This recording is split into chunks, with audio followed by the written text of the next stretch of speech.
and welcome into Bon Appetit, and it's a Bon Appetit with a blue ribbon from the Alabama National Fair. The fair is right around the corner, starts the beginning of October, and we have our normal September that we bring the winners of the fair. What a surprise. Melissa Welch is back with us. A blue ribbon with one of the favorite things that I love to eat, chili. I think everybody loves chili. I think so, and with it getting fall, it's just a good staple to have. It's time. That's the truth. Oh, it smells good. I wish you could smell it.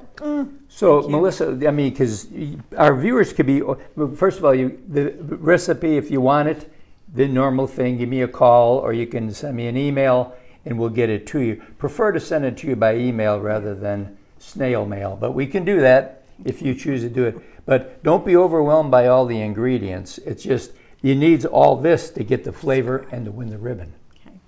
When I started searching for recipes and things that were a little bit different for chili, this one, if you notice, it has 4 different meats in it. Wow. And that's what makes it a little different. And one of the meats actually is a brine cocktail sausage, which normally isn't found in chili, but it just adds a little texture and the flavor.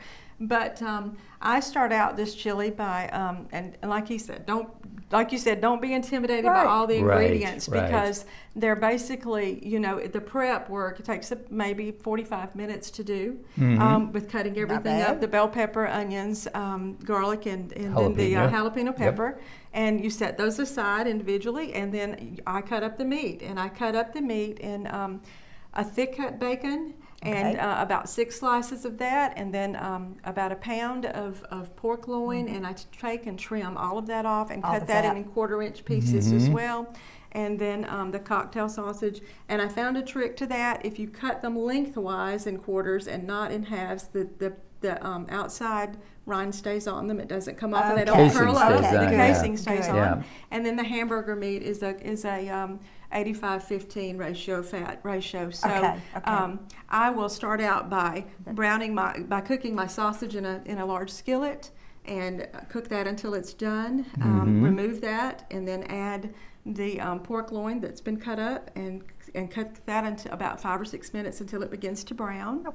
And then I take that out, add the cocktail sausage that's been cut up, brown that, and then put the hamburger meat. That's the last meat to go in, but it all sautés in that bacon grease. You don't take that off, and you don't have a lot from 5 or 6 slices. True. No. So good. But you get the moisture. That's what you want. You do, and you don't want the hamburger meat to brown just yet. Right before it starts to brown, it'll get done. It won't be pink, but then add your onions and let those cook until transparent to get that flavor in. Then add your bell pepper as they cook down a little, and then the jalapeno pepper. And the very last thing to add that I add to it is salt and pepper and the garlic, and then I just stir that together, take it off the heat as it's begin to brown, and then you're ready to add that to the pot. And then into the pot, I use a combination of black beans and the light red kidney beans. They don't seem to be as hard as the dark red, but it's preference. Yes. And then tomato sauce and fire roasted tomatoes, which have a little bit extra flavor. Yeah, they do. Along with that, I use a tamed jalapeno pepper. Now you can do to taste, but these aren't quite as hot. They have a really good flavor, but a little heat. I add the spices, and that's all listed. And then just a touch of yellow label syrup, just a couple of spoons of that, just to add a little sweetness and kick that. That is take the edge off that tomato. A little bit of Alaka hot sauce, and that's pretty much it. I cook for about an hour and then let simmer, and there you go. Oh, then it's ready to go, huh? I love the way you cook all that together because then all those meats, the flavors all marry, and they're everything tastes better than it would alone. And then on the recipe, not only will you have all the ingredients, but you'll have, like you just said, step by step to make sure you're doing it the right way. So she's wonderful. She's more organized than we are. You got that right. So that was last year's fair. Are you guys going to be doing something this year? We hope to. We've been scanning for recipes and trying to find some unique things to do, so we never know. That's Probably new competition and older competition that's been there for years, so we'll have to see. Well, you're ready to go. I'm betting on you. We are. Yes.